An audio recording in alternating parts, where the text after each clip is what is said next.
La segunda verificación que tenemos que hacer es la verificación de no sumergencia.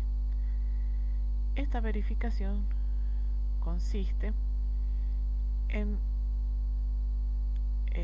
comparar los valores de I1, el tirante en la sección 1 donde se encuentra la regla limímetrica, menos la pérdida de carga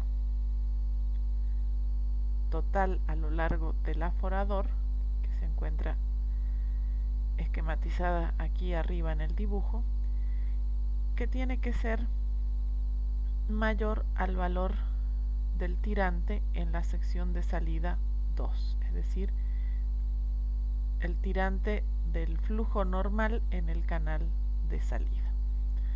Con esto lo que estamos verificando es que la energía con la que el flujo sale del aforador sea mayor a la que tiene el tirante normal en el canal aguas abajo. Entonces el flujo sale por encima del nivel del canal aguas abajo y el canal aguas abajo no sumerge el flujo de salida.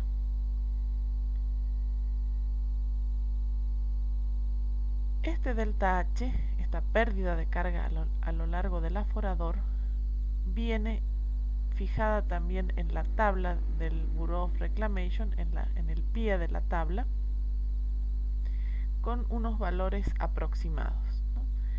Y hay dos posibilidades.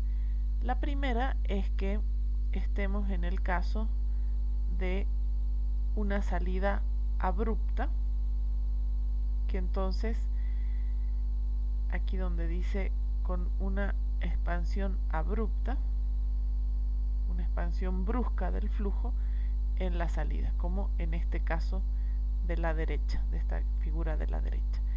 Y otra posibilidad es que descargue en un canal rectangular del mismo ancho que la cresta, que sería este otro caso. En el caso de que descargue en un canal rectangular del mismo ancho que la cresta, la pérdida de carga, nos dice la tabla del Bureau of Reclamation, va a ser igual a 0,1 de H1. Y en el caso de que descargue en una expansión abrupta, termine el aforador en una expansión abrupta, el delta H va a ser igual a 0,4 de H1.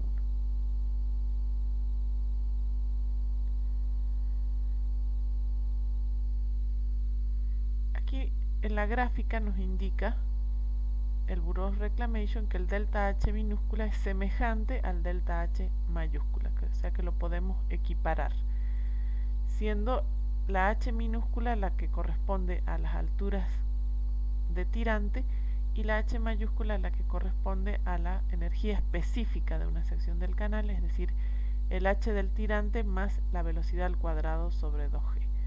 Aquí el gráfico nos está expresando que podemos despreciar la altura de velocidad. Pero la tabla nos dice que tiene que ser este valor que nos está indicando 0,1 de H1 o 0,4 de H1 o el que está en la tabla, el que está listado en la tabla. En la tabla, para el valor que nosotros hemos elegido de P1, BC y L, tenemos un valor de delta H en metros que corresponde al que está en esta columna, que es 0.066, es decir, 6.6 centímetros. Entonces tenemos que ver si el delta H calculado de alguna de estas dos maneras es mayor o menor que este que está en la tabla, el delta H de tabla, y elegir el mayor. Eso es lo que nos dice el pie de la tabla del Bureau of Reclamation.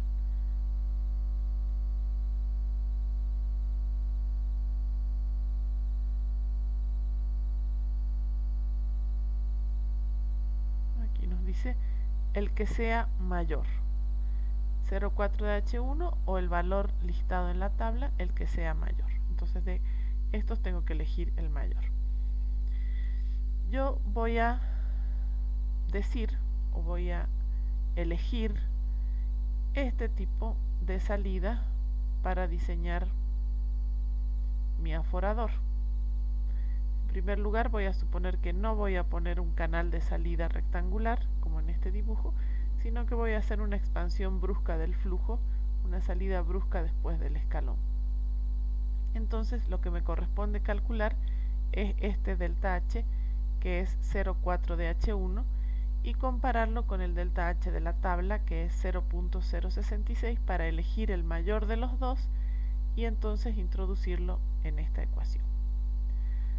Ahora, esta inecuación más bien, yo la tengo que verificar para el flujo máximo y el flujo mínimo, para los dos. Entonces vamos a hacer eso. Primero para el flujo máximo. Entonces vamos a decir que el delta H máximo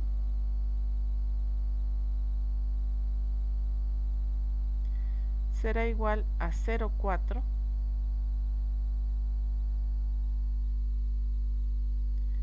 de el H1 máximo. Y el H1 máximo, teníamos calculado aquí, era 0,6255 metros. Entonces 0,40 por 0,6255 metros.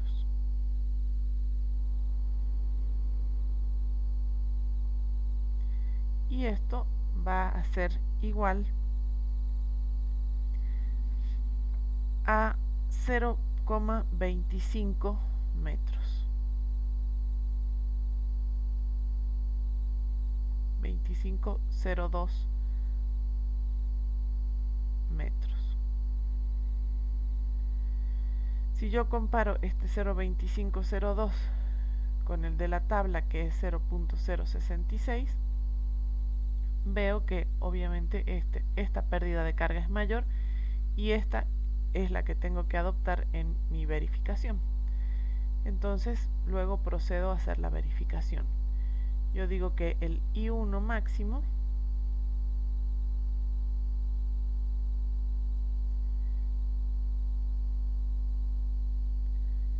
menos el delta H máximo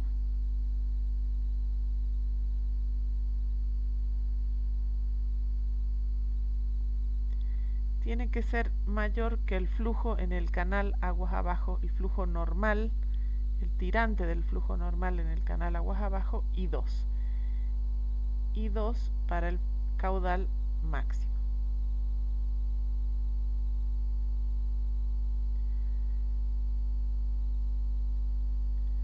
Entonces el I1 máximo, lo tenía calculado en esta página, es 0,9255. 0,9255.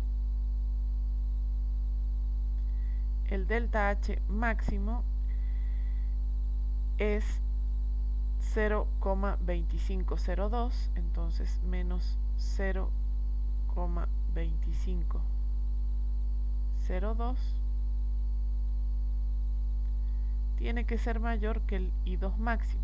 El I2 máximo era un dato de nuestro problema, el I normal en el canal para el flujo máximo, que era 0,60 metros.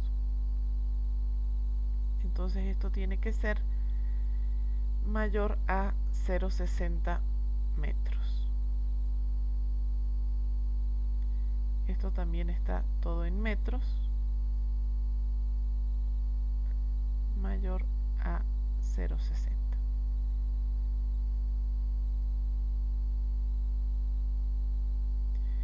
Y esta operación me resulta en 0,6752 metros.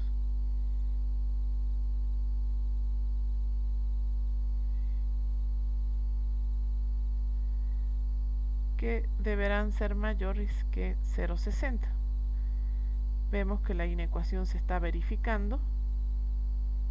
Entonces esto es una verificación que está ok, o verifica lo que estábamos chequeando.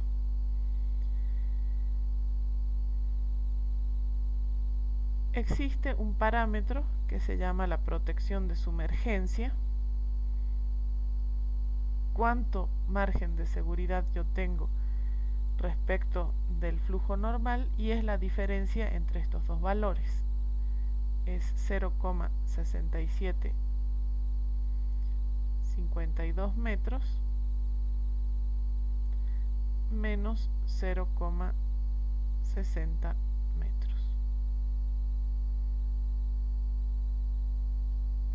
Y esta protección de sumergencia, en este caso particular, resulta igual a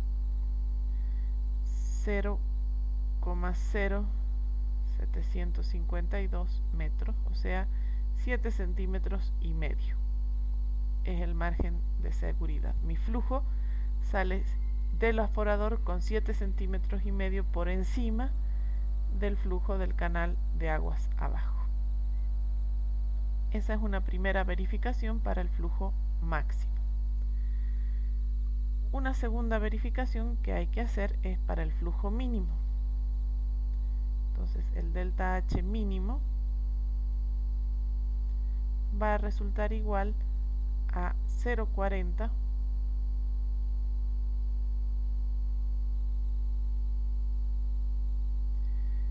de el H1 mínimo, que el H1 mínimo es 0,1795.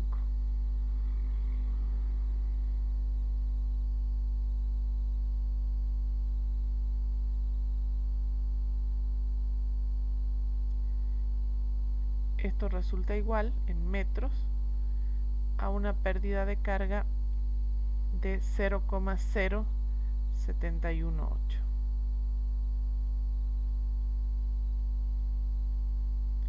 Esta no la comparo con la de la tabla, porque la que aparece listada en la tabla es la máxima, no la mínima. Entonces esta mínima se calcula directamente de esta manera.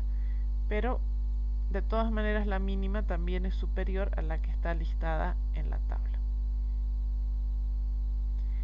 Esto me resulta igual a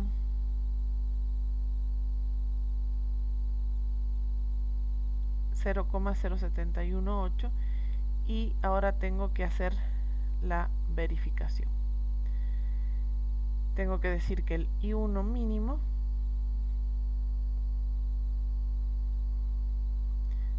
menos el delta H mínimo tiene que ser mayor que el I2 mínimo. Es decir, el I1 mínimo, que es 0,4795 metros,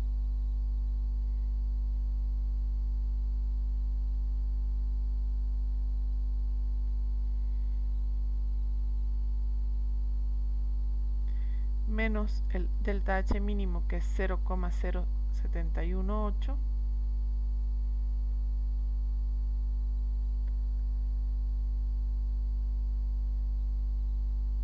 debe ser mayor que el I2 mínimo, que el I normal para el canal con el caudal mínimo era 0,20 metros. Entonces mayor que 0,20 metros. Esto también está en metros. Y esta resta me resulta 0,02077.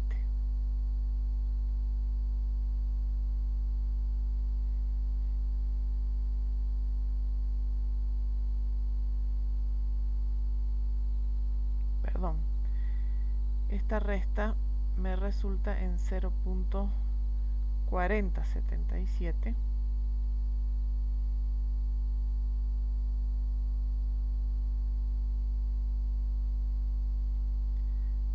0.8, puedo ponerlo redondeado, es mayor a 0.20. Entonces para el caudal mínimo también está ok la verificación de sumergencia. Ok, verifica o check, ¿no? Está chequeado. Y la protección de sumergencia en este caso resulta igual a 0.48 menos 0.20 es 0.28 metros.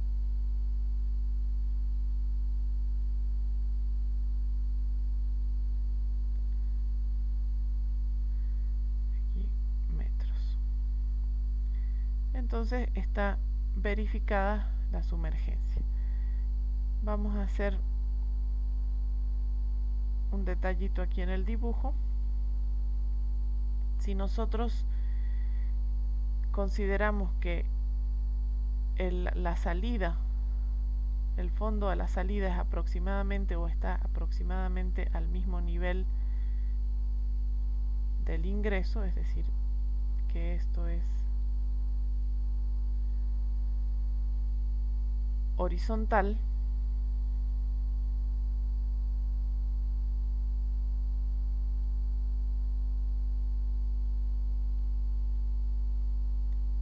bueno, vamos a hacerlo manual porque la línea queda en cualquier lugar. Si nosotros consideramos que esto está prácticamente a nivel o sigue una inclinación muy leve con la pendiente del canal, este P1, la altura del escalón, es la misma altura del escalón en la salida, ¿no? Es decir, conserva ese desnivel.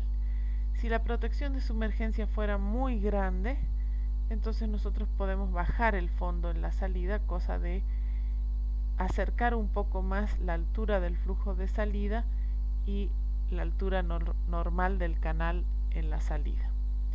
Pero si tenemos una protección de sumergencia relativamente chica o pequeña, como en este caso, que son 7,5 centímetros para el caudal máximo, no conviene hacer eso porque podríamos poner en riesgo la protección contra la sumergencia y que el flujo finalmente se sumergiera. Y en estos aforadores el flujo tiene que funcionar libre y sin sumergencia. Entonces este desnivel, este P2, no será mayor que P1 en este diseño que estamos haciendo nosotros.